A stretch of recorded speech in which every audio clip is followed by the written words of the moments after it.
신명기 10장 말씀 보겠습니다. 16절부터 22절까지입니다.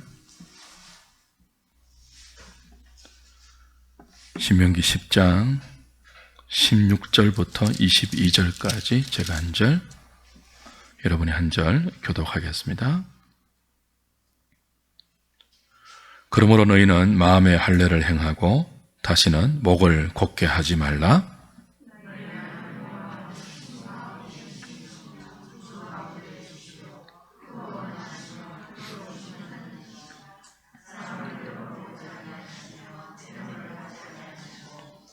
고아와 과부를 위하여 정의를 행하시며 나그네를 사랑하여 그에게 떡과 옷을 주시나니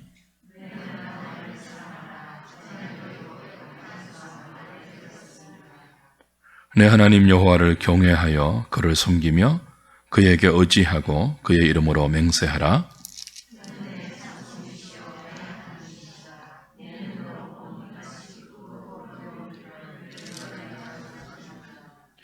(22절) 같이 봅니다. 애굽에 내려간 내 조상들이 겨우 70일이었으나 이제는 내 하나님 여호와께서 너를 하늘의 별같이 많게 하셨느니라. 아멘. 지난주에 보았던 신명기 10장 12절 13절은 신명기 전체의 주제입니다. 더 나아가 기독교 신앙의 핵심적인 내용이 10장 12절 13절에 오롯이 담겨 있죠. 그의 백성을 향한 하나님의 요구입니다. 5가지로 우리가 정리했는데 다시 한번 보십시오. 이건 꼭 새기시고 기억하시고 신앙의 표대로 삼으셔야 되는 그런 구절이죠. 이스라엘아, 내 하나님 여호와께서 내게 요구하시는 것이 무엇이냐? 첫 번째가 무엇이었죠? 하나님을 경외하는 것입니다. 두 번째는요, 그 모든 도를 행하는 것입니다. 우리의 길이 아니고 하나님의 길을 행하는 것이죠. 세 번째는 하나님을 사랑하는 것입니다. 네 번째는 마음을 다하고 성품을 다해서 하나님을 섬기는 것입니다. 마지막 5번째가 뭐죠? 여호와의 명령과 규례를 지키는 것입니다.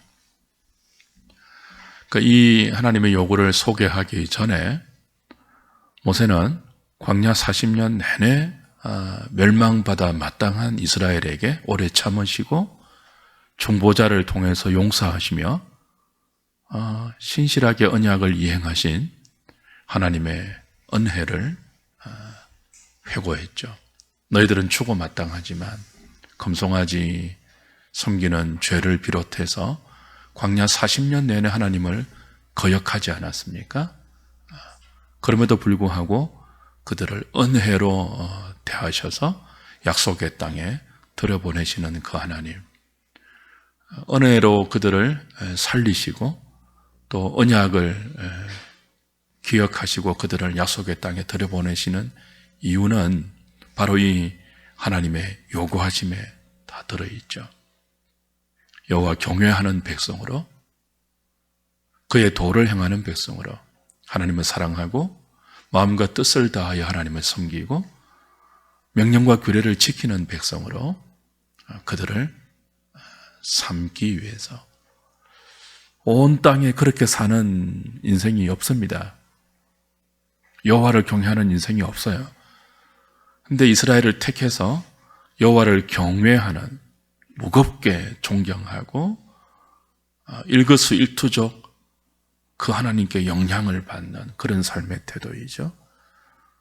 그런 민족으로 이스라엘을 만들기 위해서, 그것이 억압이 아니고 사랑에 의해서 그의 명령과 모든 규례를 지키고 마음과 뜻을 다하여 전심으로 전인격으로 하나님을 섬기는 그런 민족 만들기 위해서 은혜를 베풀고 또 오래 참으시고 기다리시고 끝없는 자비를 베풀었다고 이야기하십니다. 하나님의 은혜가 지금도 우리에게 부어지고 있죠.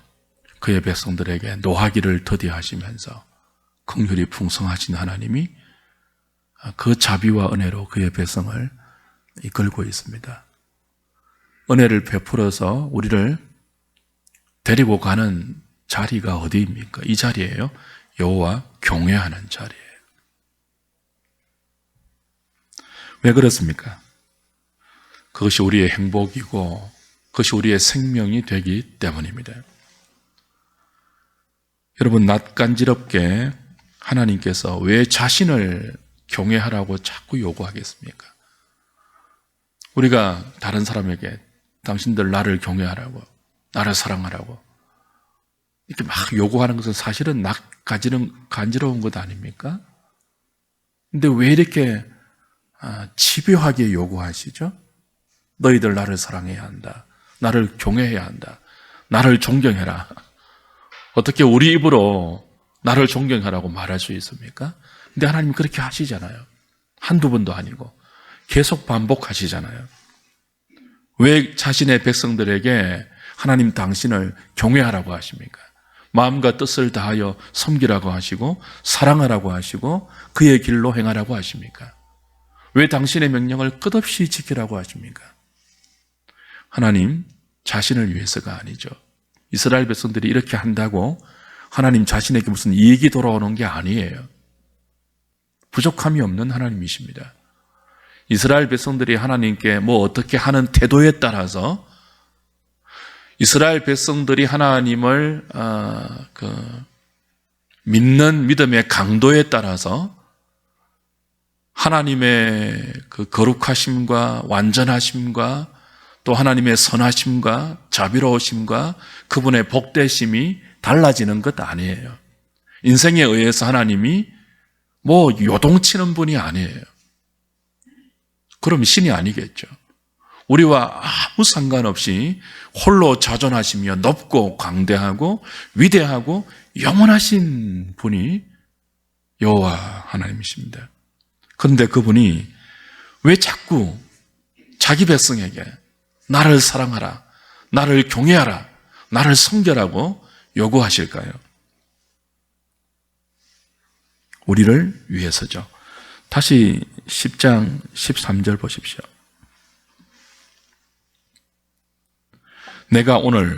내가는 여호와 하나님이죠. 오늘 내 행복을 위하여. 누구의 행복을 위해서요? 하나님의 행복이 아니죠. 너의 행복, 이스라엘의 행복을 위하여 내게 명하는, 그렇게 이어지죠. 우리를 위해서 여호와를 경외하라고 끝없이 요구하시는 거예요. 왜냐하면 여호와를 경외하는 것이 우리의 생명이기 때문입니다. 잠언 19장 23절에 보면 이런 말씀이 있습니다. 여호와 경외가 생명에 이르게 한다. 여호와는 생명이시죠. 생명의 원천이시죠. 그러므로 생명이신 하나님께 멀어지는 것은 곧 무엇을 의미합니까? 죽음을 의미해요. 여호와를 경외하라. 여호와를 가까이 하라. 그의 길로 행하라. 그를 사랑하라. 그것이 생명의 길이기 때문에 요구하시는 것입니다. 유일한 생명의 비결이기 때문에, 그것이 우리의 행복이기 때문에 자꾸 이렇게 요구하시는 거예요. 그럼에도 불구하고 우리는 이 길을 가기를 싫어합니다. 이 길이 생명이고 이 길이 우리의 행복인데 우리는 무지하고 미련하고 어두워져서 이 길을 가기 싫어해요. 어떤 길을 가기를 원하죠? 우리의 길을 가기를 원하죠. 그 망하는 길이고 사망의 길이고 불행의 길인데 우린 자꾸 그 길을 고집해요. 죄의 길이죠. 필연, 멸망의 길인데 그것을 알지 못하고 그 길을 고집하는 미련하고 목이 곧은 백성이 우리들입니다. 모든 인생들이에요. 자기가 꿈꾸는 삶. 여러분, 모든 인생들이 꿈꾸는 삶이 뭐예요? 저 푸른 초원 위에 그림 같은 집을 짓고 아닙니까?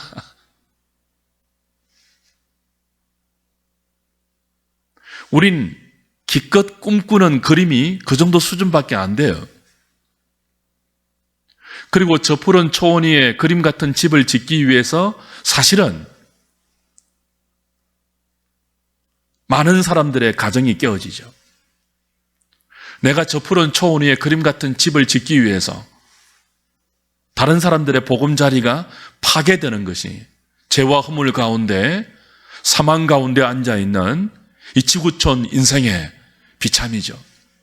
그런지도 모르고 우리는 그런 삶을 꿈꿔요. 하나님의 길을 우리는 알지 못하죠. 육체와 마음에 원하는 바를 따라서 공중 권세 잡은 자가 만들어 놓은 이 세대의 풍조를 따라서 우리는 그렇게 살아가요.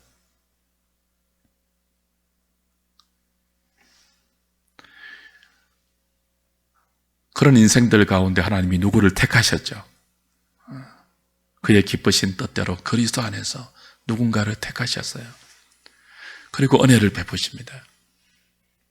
애굽에서 불러내서요. 그리고 약속의 땅에 들여보내서 이 하나님의 요구가 이루어지는 인생을 만들겠다고 가르치고 있습니다.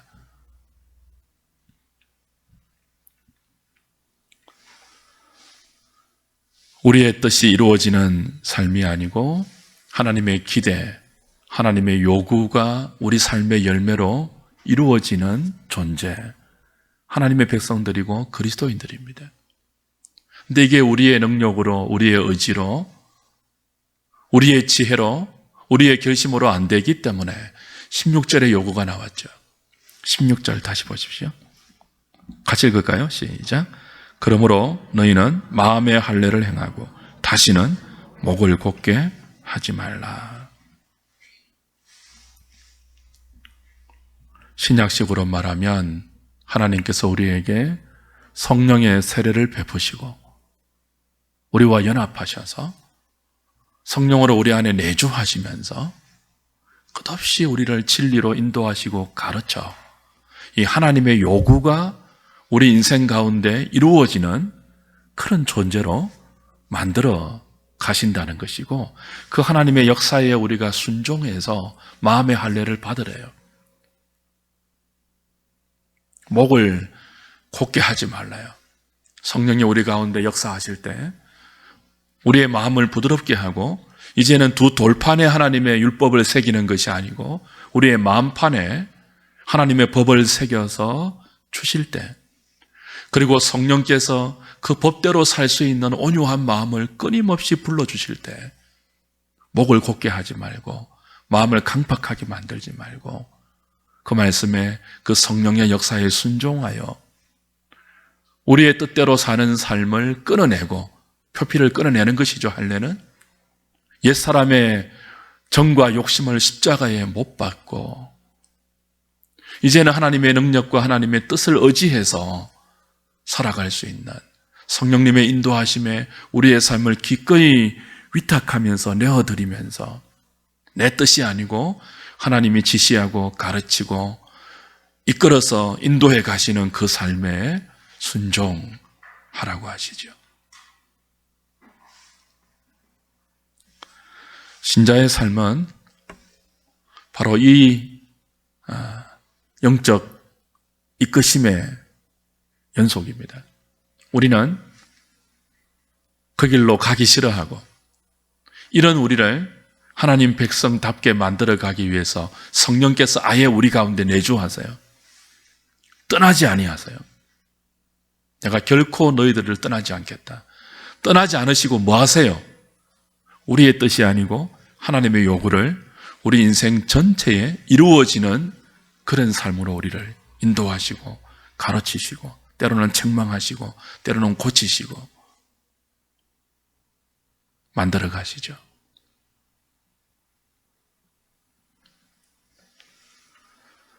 그래서 신자의 삶은 우리 뜻대로 되는 삶이 아닙니다.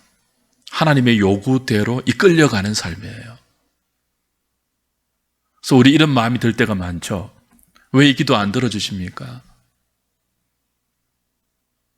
왜 우리가 원하는 그림이 내 남은 생애 가운데 좀 그려지지 않습니까? 근데 하나님의 요구는 우리의 뜻과 다를 때가 많죠. 그걸 조율해 가는 것이 뭡니까? 신앙생활이에요. 내 뜻을 관철하는 것이 아니고 내 뜻이 있지만 하나님의 뜻에 비추어서 그걸 조율하면서 하나님 기뻐하지 않는 뜻이라면 내려놓고 내 요구가 아니고 하나님의 요구에 남은 생애를 기꺼이 내어드릴 수 있는 그런 삶으로 한 걸음씩 한 걸음씩 우리가 다듬어져 가고 조율되어 가는 것이 신자의 일생의 의미이죠. 주의 성령께서 우리 안에서 이 작업을, 이 역사를 지금도 하고 계십니다. 그렇다면 사랑하는 여러분, 우리가 평생 경외하고 사랑하고 섬기고 그리고 그분의 길을 따라가면서 우리에게 가르쳐 주신 명령과 규례를 지켜야 하는 그분이, 그 하나님이 어떤 분일까요? 여호와를 아주 무겁게 존중하면서 그분의 한마디에 우리의 일거수일투족의 영향을 받아야 하는데 그 하나님이 어떤 분인 줄 알아야 하지 않겠습니까? 그래서 17절, 18절은 그 하나님 이렇게 소개하죠. 17절, 18절 너희의 하나님 여호와는 신 가운데 신이시며 주 가운데 주시요 크고 능하시며 두려우신 하나님이시라. 사람을 외모로 보지 아니하시며 뇌물을 받지 아니하시고 고아와 과부를 위하여 정의를 행하시는 분이며 나그네를 사랑하여 그에게 떡과 옷을 주시는 분이다. 자, 우리가 평생 경외해야 할 하나님이 이런 분이래요. 사랑하고 따라가고 섬기고 그분이 우리에게 지시하는 그 길을 가야 할 여호와가 이런 분이래요. 의미가 있죠. 애굽의 잡신과 비교하는 것입니다. 지금까지 이스라엘이 몸담고 살아왔던 400년 이상 몸담아 살아왔던 애굽의 수많은 신들 다 신이 아니죠. 다 주가 아니죠. 잡신이죠. 사람이 만든 허황된 우상에 불과하죠. 그리고 앞으로 들어가야 할 가나안 땅도 우상이 얼마나 많습니까? 이스라엘 주변에 수많은 사람이 만들어낸 허황된 잡신들은 경외해야 할 대상이 아닙니다. 사랑해야 할 존재가 아닙니다. 그들이 우리에게 미혹하고 요구하는 그 모든 것들은 뇌물이거든요. 우리가 경외하고 사랑하고 섬기고 따라가야 할 하나님은 그런 신들과 같이 아니하는 신 중의 신이며 주 중의 주입니다. 유일하신 신입니다. 잡신이 아니에요. 잡신. 애굽의 잡신이 아니에요. 여러분, 잡신이 뭘까요? 우상인데요. 가나안의 잡신, 애굽의 잡신, 그 잡신들을 이렇게 비교하고 있죠. 다시 17절 후반부에 보시면요, 하나님은 사람을 외모로 보지 아니하신다 그랬어요. 뇌물을 받지 아니하신다 그랬어요. 자, 이것이 이제 잡신과 비교하는 그 여호와의 설명이에요. 그럼 애굽의 잡신들, 가나안의 잡신들, 소위 사람이 신으로 섬기고 따라가고 하는 모든 종교의 대상, 믿음의 대상은요, 다 사람을 뭐로 취하는 거예요? 외모로 취해요. 뇌물을 받죠.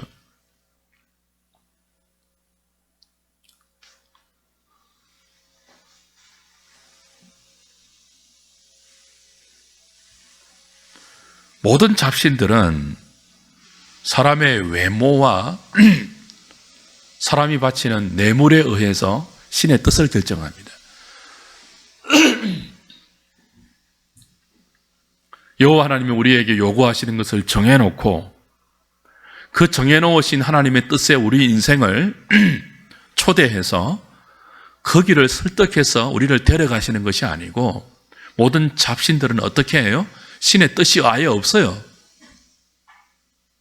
그 신의 뜻이 그때그때 바뀐다고요. 무엇에 따라서요? 사람의 외모에 따라서, 사람이 바치는 뇌물에 따라서 신의 기분도 바뀌고요. 신의 뜻도 바뀌어요. 모든 종교는 그거 아닙니까? 신의 기분을 맞추는 거잖아요. 신의 기분을 신의 마음에 들게 해서 그게 이제 종교 행위 아닙니까?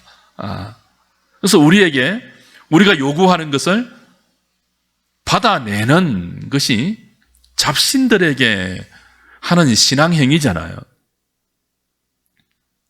근데 하나님께서 우리에게 경외를 요구하시고 사랑을 요구하시고 섬김을 요구하시고 그의 길로 행할 것을 요구하시면서 명령과 규례를 지키라고 요구하시는 이 이스라엘의 하나님 여호와는 애굽의 잡신과 다르다는 거죠. 앞으로 너희들이 들어가서 살아야 할 가나안의 잡신과도 다르다는 거죠. 사람을 외모로 취하지 아니하십니다. 사람을 외모로 취했다면 이스라엘 백성들이 택함 받지 못해야죠.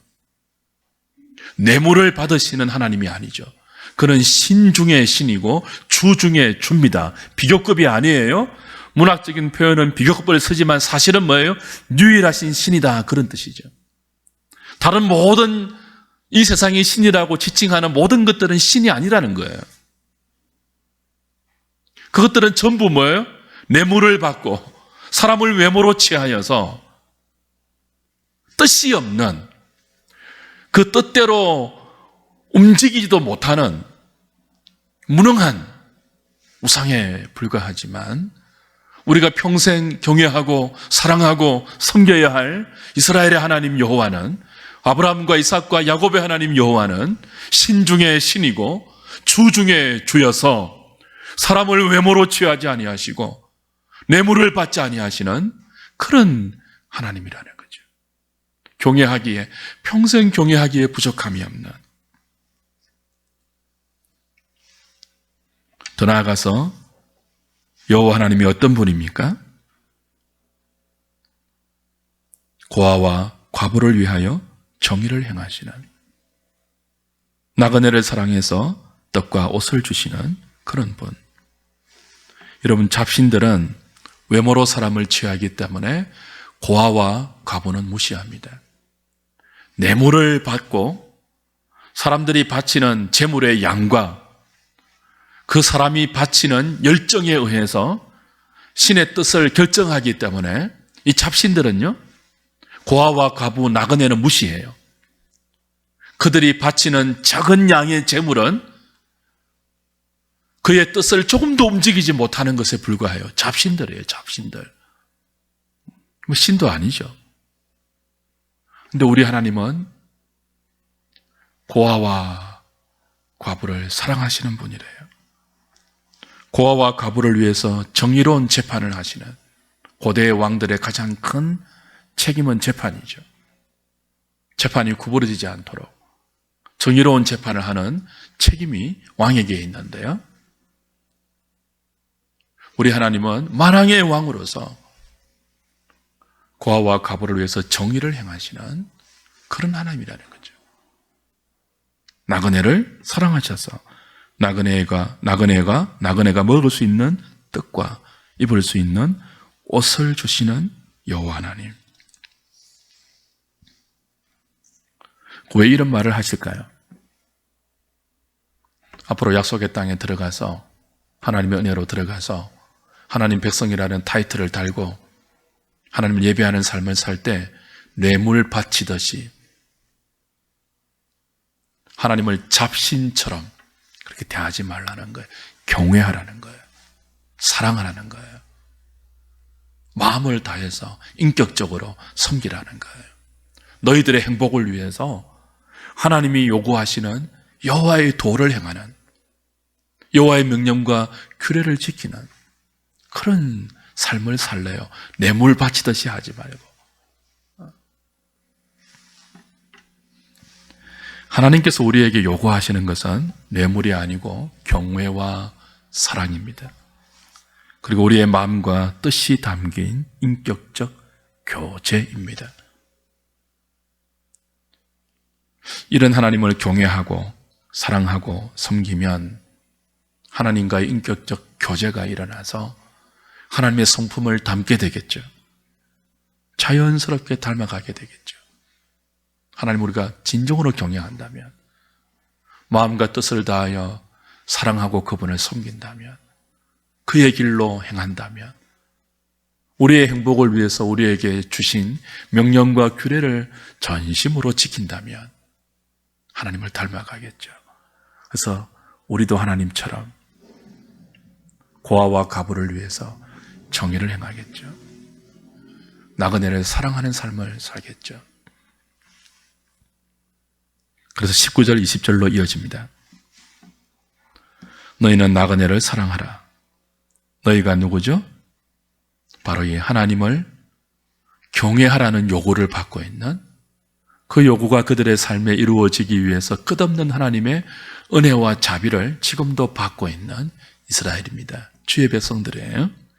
너희는 나그네를 사랑하라.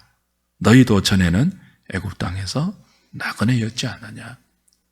하나님께서 외모로 너희를 취하지 않았기 때문에 고아와 과부 같은, 나그네 같은 너희들을 택하여 하나님의 자녀 삼아주지 않았느냐. 그리고 죽음 마땅한, 버려 마땅한, 노아 마땅한 너희들을 은혜로 대하시면서 약속의 땅에 들여보내시고 그 땅에서 존귀한 제사장 나라로 너희들을 만들기를 원하고 있지 않느냐.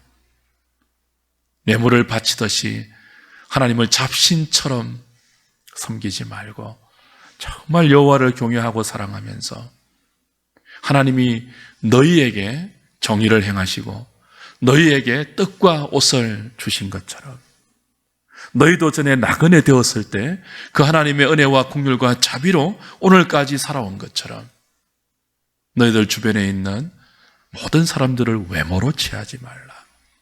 고아와 과부를 무시하지 말라. 힘없다고, 못 배웠다고, 가진 것 없다고, 보잘것 없다고 무시하지 말라. 깔보지 말라. 정의를 행하라. 뇌물을 받고 재판을 행하지 말고 먹을 것이 필요한 자에게 먹을 것을 내어주고 입을 것이 필요한 자에게 입을 것을 내어주라. 내가 너희들 먹을 것, 입을 것, 너희들이 내어주는 것만큼 또 채워줄게. 그런 뜻이 여기에 내포되어 있죠.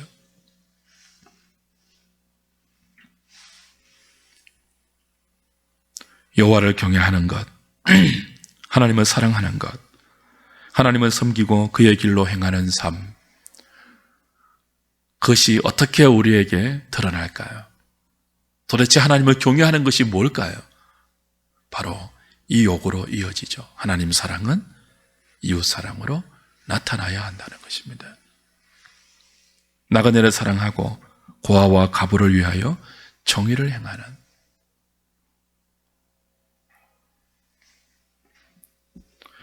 이 요구는 앞으로도 계속 신명기 내내 이어집니다. 아니, 구약 내내, 성경 내내 이어져요. 조금 앞으로 뒤로 가셔서 신명기 15장 보십시오.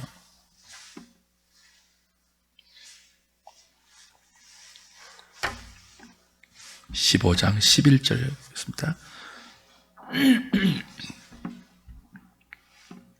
같이 읽겠습니다. 시작. 땅에는 언제든지 가난한 자가 거치지 아니하겠으므로 내가 내게 명령하여려노니 너는 반드시 내 땅 안에 내 형제 중 곤란한 자와 궁핍한 자에게 내 손을 펼치니라.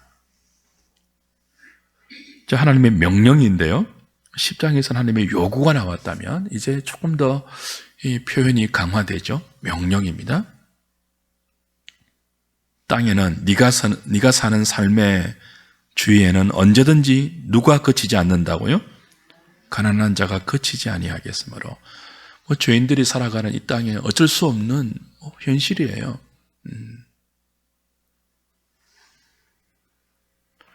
그러므로 내가 네게 명령한다. 너는 반드시, 부사가 또 붙죠. 반드시 내 땅 안에 내 형제 중 곤란한 자와 궁핍한 자에게 내 손을 펼치니라. 자, 멀리 갈 필요 없다는 거죠.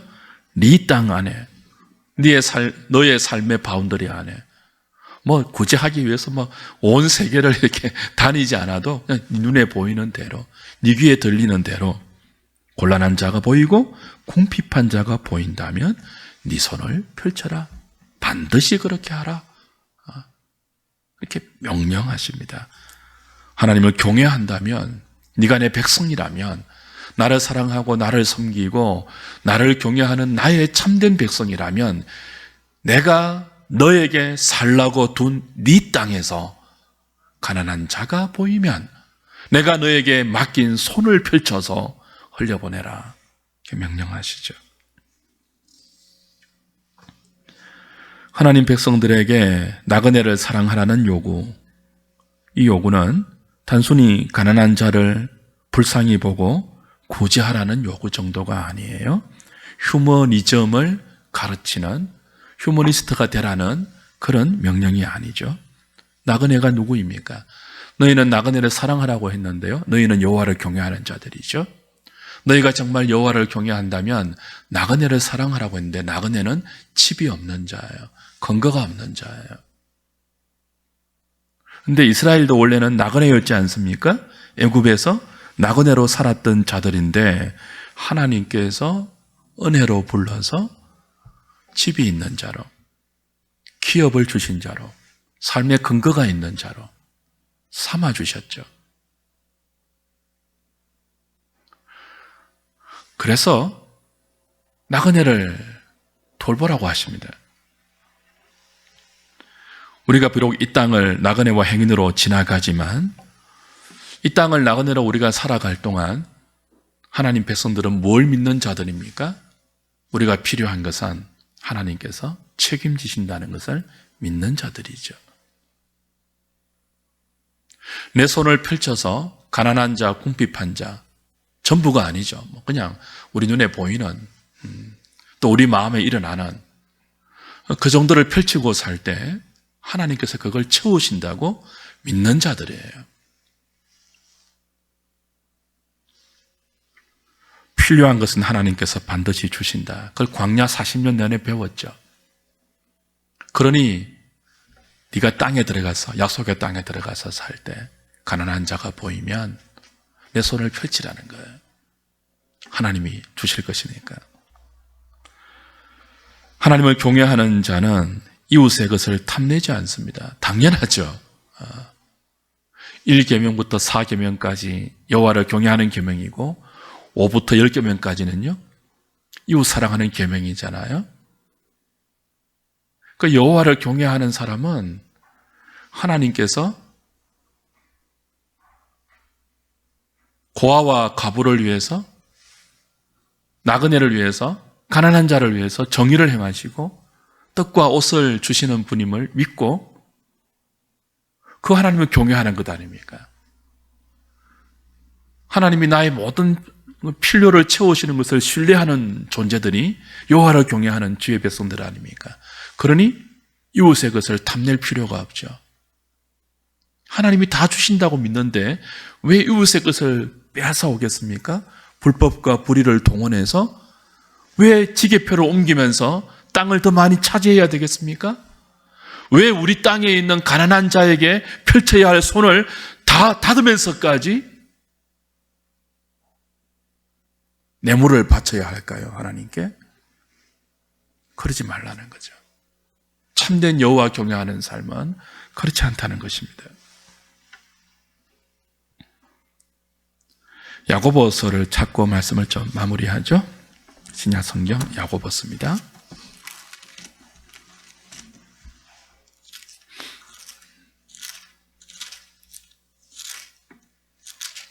야고보서 1장. 여러분 잘 아시는 구절인데요. 26절, 27절. 참된 경건이 뭐냐라고 할 때, 누구든지 스스로 경건하다 생각하며 자기 혀를 재갈 물리지 아니하고 자기 마음을 속이면 이 사람의 경건은 헛것이라. 하나님 아버지 앞에서 정결하고 두려움이 없는 경건은 곧 누구와 누구를요? 고아와 과부를 그 환난 중에 돌보고 또 자기를 지켜 세속에 물들지 아니하는 그것이니라. 참된 경건, 우리의 입에, 혀에 재갈을 물리는 것, 언어 생활을 잘하는 것이고요. 또 뭐죠? 자기를 지켜 세속에 물들지 아니하는 것인데 그 중간에 무엇이 있습니까? 고아와 과부를 환난 중에 돌보는 거예요. 그 입으로 사람들에게 막 상처를 주는 것도 사실은 고아와 과부를 환난 중에 돌보지 않는 또 다른 사람을 환난으로 몰아넣는 것이 될 수 있죠. 자기를 지켜 세속에 물들지 않게 하는 것이 안 될 수도 있는 것입니다. 여하튼 참된 경건은 고아와 과부를 그 환난 중에 돌보는 것과 따로 떼어서 생각할 수 없는 주제이죠. 야고보서 2장 마지막 2장 8절 9절 보십시오.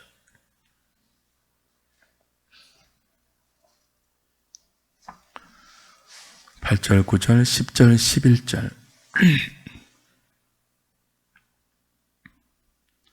너희가 만일 성경에 기록된 대로 내 이웃 사랑하기를 내 몸과 같이 하라 하신 최고의 법을 지키면 잘하는 것이거니와 만일 너희가 사람을 어떻게 대하면요? 차별하여 대하면 죄를 짓는 것이라. 이 차별하여 대하는 것이 외모로 취하는 것 아닙니까? 그러니까 우리가 경외해야 할 하나님은 외모로 사람을 취하는 분이 아니었고 뇌물을 받는 분이 아니었잖아요. 하나님이 차별해서 자기 백성을 삼았다면 우리는 하나님 백성 될 자격이 없죠. 그 은혜와 그 긍휼로 하나님의 백성이 되었기 때문에 요구받는 것이 뭐죠? 이웃 사랑의 법을 요구받는데 그 이웃 사랑의 법을 야고보가 설명하면서 가장 먼저 언급하는 것이 사람을 외모로 취하는 것, 차별하는 것이래요. 만약 너희가 사람을 차별하여 대하면 죄를 짓는 것인데 어떤 죄를 짓는 것이에요? 8절에 하면 이웃 사랑하라는 최고의 법을 어기는 죄예요.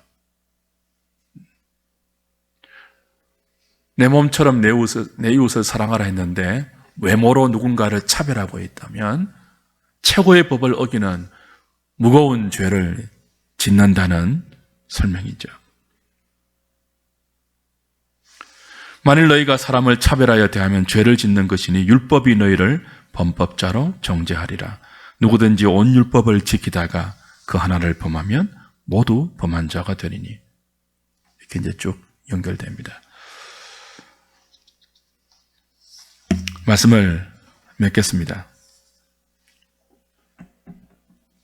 우리가 정말 하나님을 경외하는 하나님의 백성이라면 하나님 경외하는 것을 무엇으로 드러내라고 오늘 우리에게 말씀하고 있습니까? 이웃 사랑하는 것으로, 특별히 사람을 차별해서 외모로 취하지 않고 우리의 땅에 우리 눈에 보이고 우리 귀에 들리는 궁핍한 자, 가난한 자에게 하나님께서 우리에게 맡겨주신 것들을 손을 펼쳐서 흘려보내는 그런 삶을 살아라. 너희도 애굽 땅에서 나그네 된 자였다. 외모로 친다면 너희도 구원받을 만한 아무런 자격이나 조건이 없다. 이런 너희가 오래 참으심과 끝없는 은혜로 하나님의 백성이 되었으니 여호와를 경외하는 삶을 이웃 사랑하는 삶으로 펼쳐내라. 하나님께서 오늘 우리에게 다시 한번 주시는 말씀입니다. 오늘 기도하실 때 이 말씀 붙들고 알겠습니다. 하나님, 우리의 마음이 완악해지지 않고 우리의 목이 고다지지 않게 도와주셔서 남은 생에 손을 이렇게 움켜잡고 절대로 펴지 않는 인색하고 완악하고 또 뭐라고 하죠? 구두쇠 같은 그런 그리스도인 아니고 축복의 통로가 되고 은혜의 통로가 되고 자비의 통로가 되는 그런 인생을 살 수 있도록 능력을 주시고 믿음을 주셔서 하나님께서 또 우리에게 채우시는 또 부어주시는 하늘의 위로를 맛보고 여호와의 선하심을 매 순간 맛보아하는 저희들 되게 해달라고 이전에게 기도하는 저와 여러분 되면 좋겠습니다.